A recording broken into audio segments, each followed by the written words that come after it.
Hey there, fellow tech enthusiasts and SBI customers.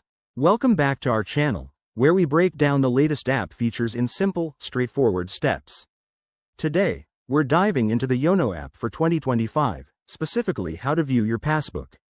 If you're new here, make sure to hit that subscribe button for more handy tutorials like this one. Let's get started. First things first, the Yono app is a fantastic tool from SBI Bank that lets you manage your accounts on the go. Viewing your passbook, which is basically your transaction history, has never been easier. But before we jump in, ensure you have the latest version of the app installed on your smartphone. You can update it from the Google Play Store or Apple App Store. Step 1. Open the Yono app on your device. You'll see the login screen, so go ahead and enter your username and password.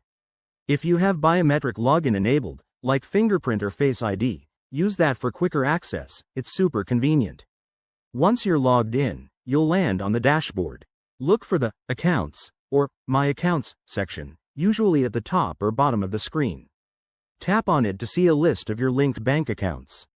Next, select the specific account you want to view the passbook for. This might be your savings or current account. After selecting it, scroll down or look for a tab labeled Passbook, Statement, or Transactions. Tap on that, and voila! Your passbook will load, showing all your recent deposits, withdrawals, and balances. If you need to go further back, use the date filters or navigation arrows to scroll through older entries. You can even download or share the statement as a PDF for your records, perfect for tax purposes or personal tracking. One quick tip.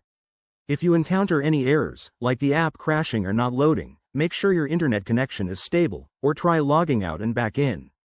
And remember, for security reasons, always log out after you're done.